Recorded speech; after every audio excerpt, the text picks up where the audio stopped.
RIAT stationed at the RIAT in Lorient.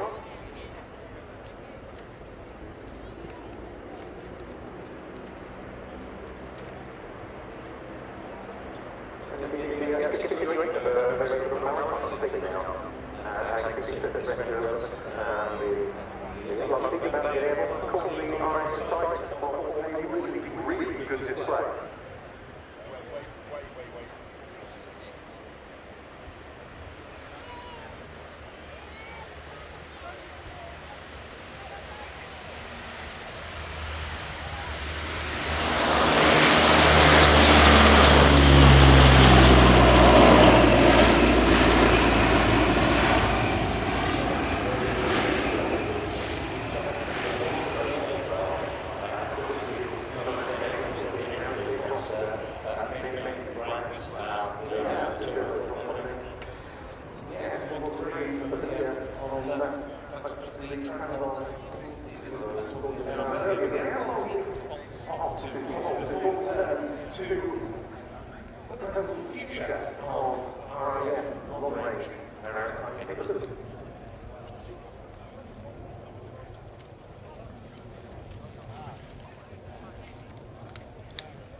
But then the pace of operational commitment that it had to return to France before taking part in the public weekend. So great to see it back with us now, running in for a really good demonstration of its charisma and its qualities.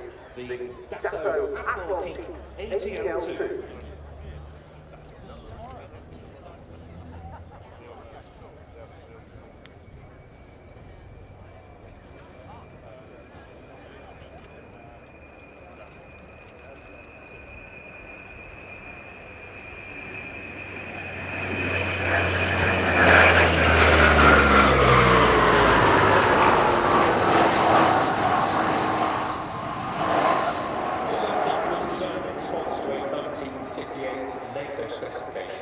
As a replacement for the maritime Lockheed Neptune. First flight took place in 1961 and it was manufactured between 1961 and 1987. It's described as a mid-wing monoplane with a so-called double bunk fuselage, which comprises a pressurised crew cabin above an unpressurised 9-metre weapon bay. The latter will be displayed in the coming minutes.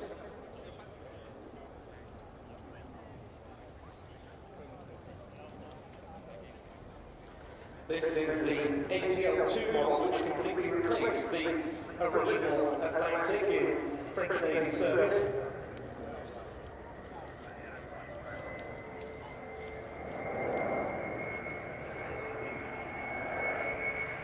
And here are a really nice view of the upper surfaces.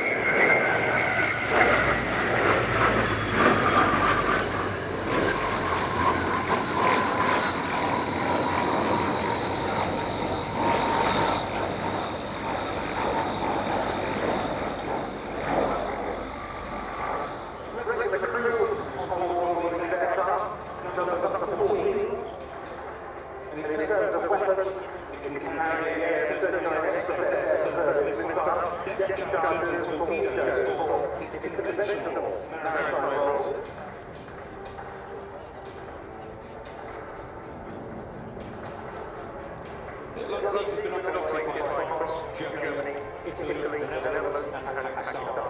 It's been said to utilise a crew of 14, but with the capacity for further 12 passengers or a living crew in order to make use of its 18-hour endurance and exceptional 9,000-kilometre ferry range. And look out now for the forward turret having been deployed and back to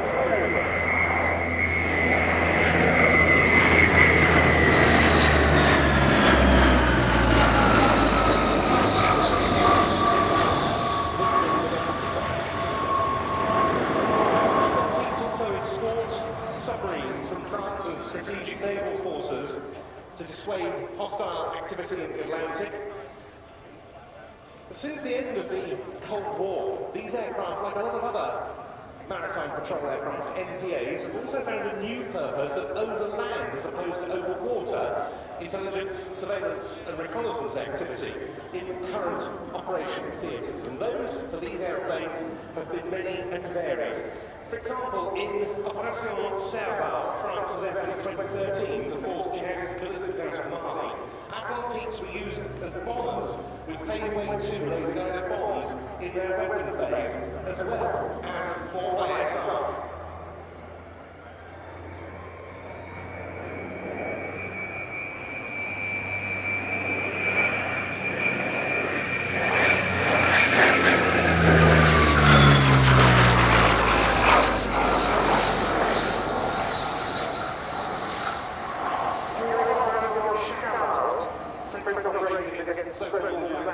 In Syria and Iraq, Atlantiques have supported French Navy and the Air Force. They started off deploying these aircraft to perform background. Recent deployments have been to the Philippines as part of the Clemenceau 25 specifically with the French aircraft and the Atlantic carrier strike group to Djibouti to support their Red Sea. The Persian Gulf, the Black Sea operations in Romania and Bulgaria. Operating over the Mediterranean, from Greece, over Cyprus, the Baltic, the North Sea, and the Atlantic.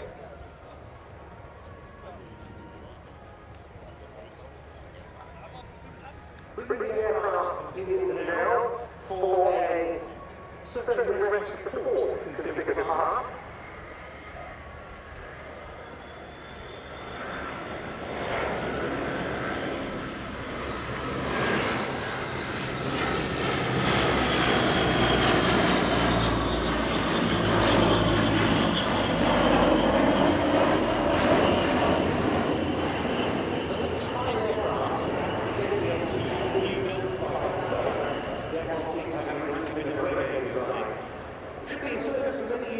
This is one of the last aircraft of what's known as the Standard 5 configuration still flying. Most of them have been upgraded to what the French Navy called Standard 6 with a new multifunction radar, tactical computers, upgraded acoustic suite, and all sorts of other changes.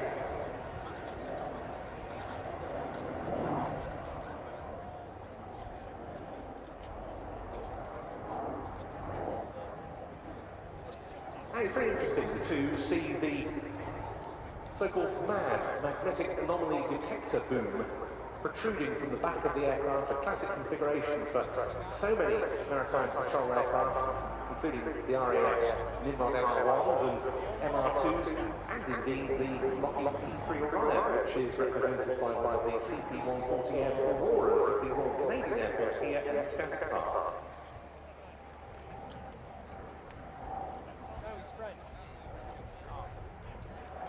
The crew now setting up for landing.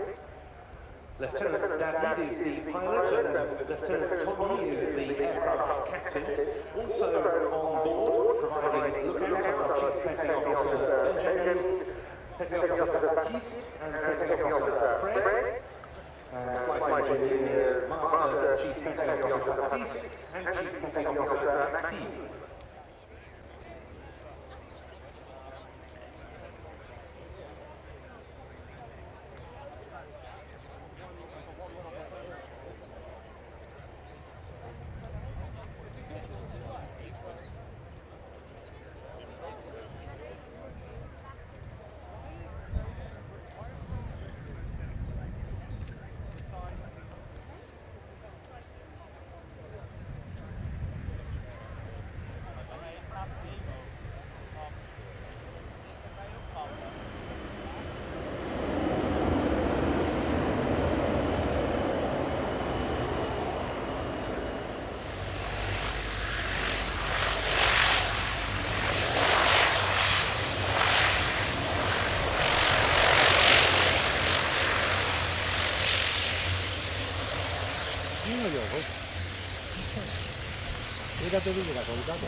Now it's to the Spanish Air and Space Force that we turn for our next item, more fast jet action, and it's going to be talked through by First Lieutenant Alex Santos. Hello ladies and gentlemen, welcome to the Spanish... We are honored to welcome you to dynamic display of the F-16 Fighting Falcon. Due to the changes in schedule, expect us to be a little bit late. Right now we are waiting for a takeoff clearance for our demo pilot, Slav.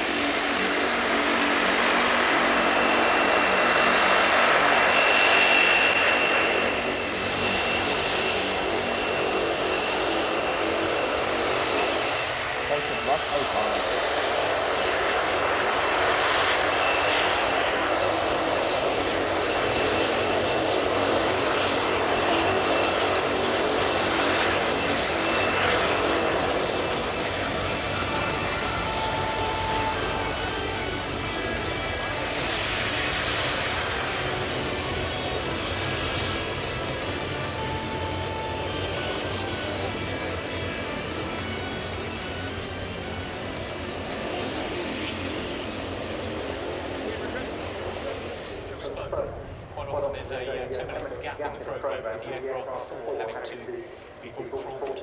All of this is being done through the hub that is the air traffic control tower. A bunch of civilian air traffic controllers working hand in hand with the display crew, 48 people representing Heathrow, Gatwick, Manchester, East Midlands, Guernsey airports, and of course the CAA. But separately, they are all volunteers, many of whom have been giving up their time for nearly 20 years to ensure that this display runs smoothly.